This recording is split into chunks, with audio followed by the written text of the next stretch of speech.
I'm Andy Hensel, 24 years old, from Port Pirie, South Australia, and I'm a freestyle motocross rider. Well, it sort of starts when you're gearing up and you're thinking about what you're going to be doing on the bike.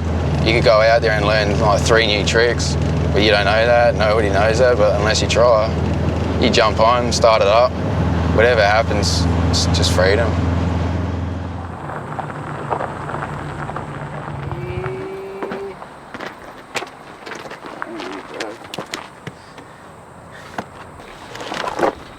Well, I've sustained the T7 incomplete paraplegia. At the moment, I'm in a wheelchair.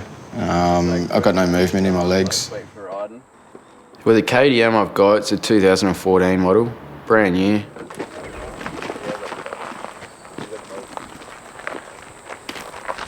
We had to buy a electronic air shifter that's mounted to the frame, so you can electric start and then put it into any gear you want. Made the bars up to protect my legs for when I fall over. It's not if I fall over, it's for when, yeah. And then we've just got one strap across my lap with a custom-made seat, so I can't shift, and 2 straps around each leg, and then you're sweet to go.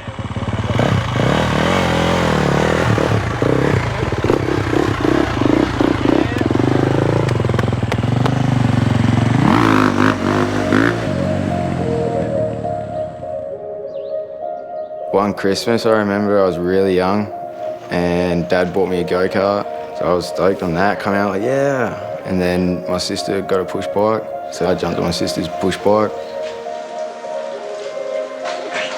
I nabbed myself on the stem, it wasn't even my toy. I was like, yeah, it's 2 wheels, it'll be all right. So it was all from day dot. It was always going to be some sort of fast stuff happening. I transitioned from go-karts to freestyle, which is like a whole different level. Yeah, he was just a gun at it from a young age. Like I could tell, you know, he had skill, he had bike control. It's just hectic.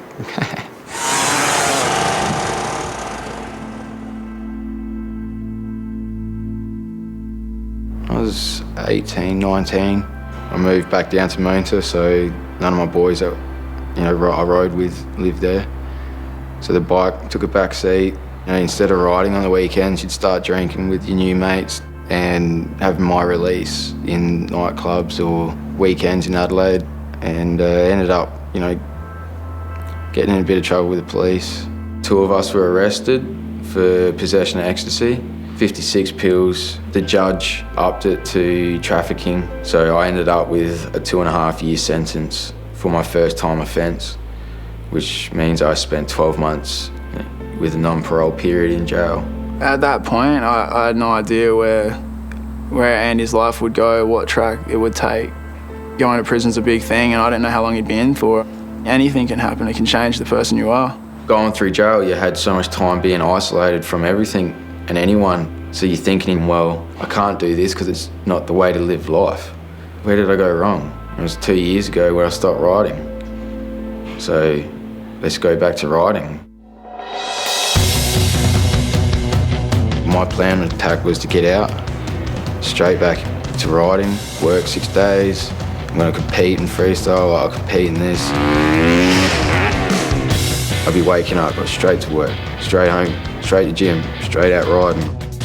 I was pushing way harder than any other rider I was riding with. Because he's such a little dude and he's so flexible, he'd just do these tricks that we were doing, but just curl around and make him look really bendy and flexible and kind of unreal.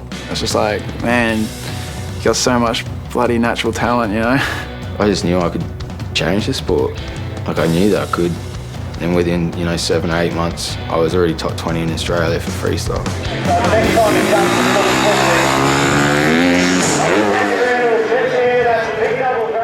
Coonabarra Brand, 2012.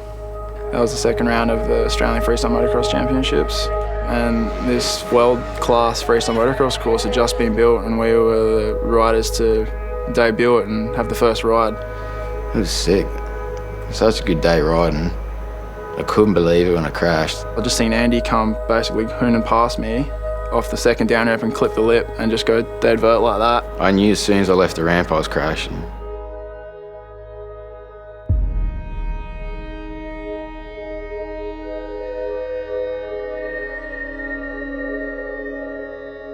like something out of a movie. Like, you can't explain it. It seriously didn't feel real. I saw my leg up, bent back on a weird angle, and one leg was straight, and I was just sort of lifted my head across. I'm like, yeah, all right. Took my helmet, goggles off, and it felt like I was laying on a rock like the size of your fist. It's right here. And the boys just come over and I could see, each individual face.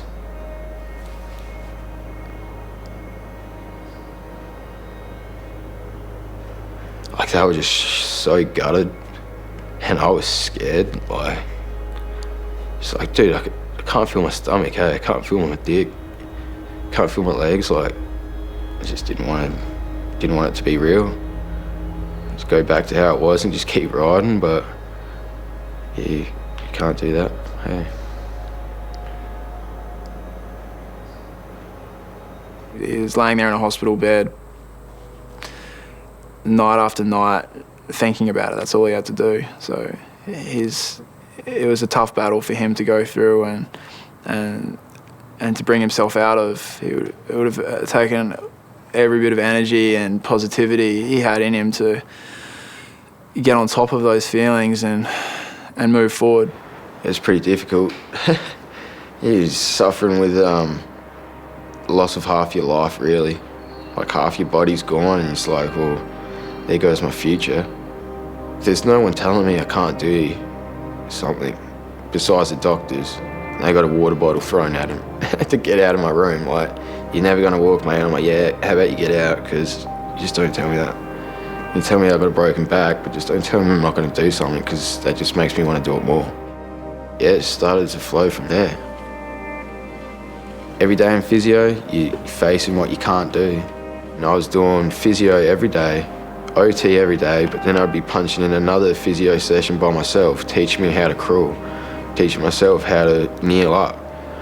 You can't sit there and be negative or dwell on what's happened, because it's happened. You just keep pushing through, hey? Like, new things will open, doors will open, even if it's a window, just, open it. My first release from rehab, I went to Gropey's, like, all the boys from Port Pirie were there. Darcy had his 50, I was thinking, like, I wouldn't mind flipping this into the foam pit, hey? And Darcy's like, what? All these boys like, you kidding? Foam pit would be sweet, we'll just, duct tape my feet or something. I was so frustrated because I was that scared, but then it was that pump of adrenaline back in me, and I was like, oh yeah, oh, right.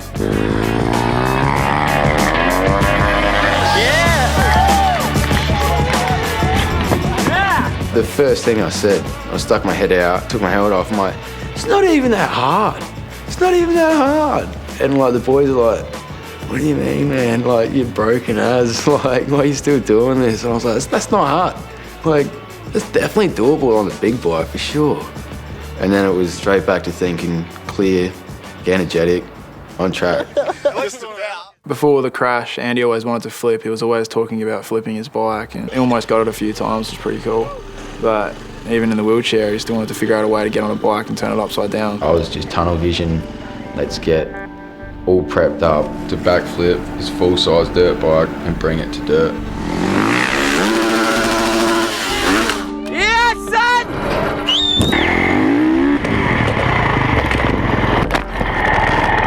I trained so hard to do it. I did over 40 backflips into foam pits at different places. Moved it on to Wollongong, did another 2 weeks training in the foam pit there with 13 lads. I remember doing the last 3, and they were perfect into the foam pit, and I was up and I was tired, and I was like, that's it, no, let's do it. Let's do it right now.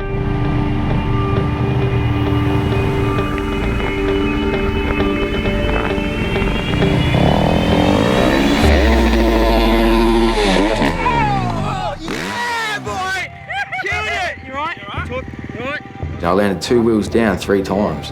The actual landing of it, the propelling of it is all good. I was like, oh God, I didn't land them, I kept bouncing off. But He was basically sticking a full-size bike backflip to dirt, and it was just unreal. I couldn't move for 2 days after, like getting lifted off like this and then sitting in the chair like and just trying to look at people like, yeah, I'm just so sore, hey.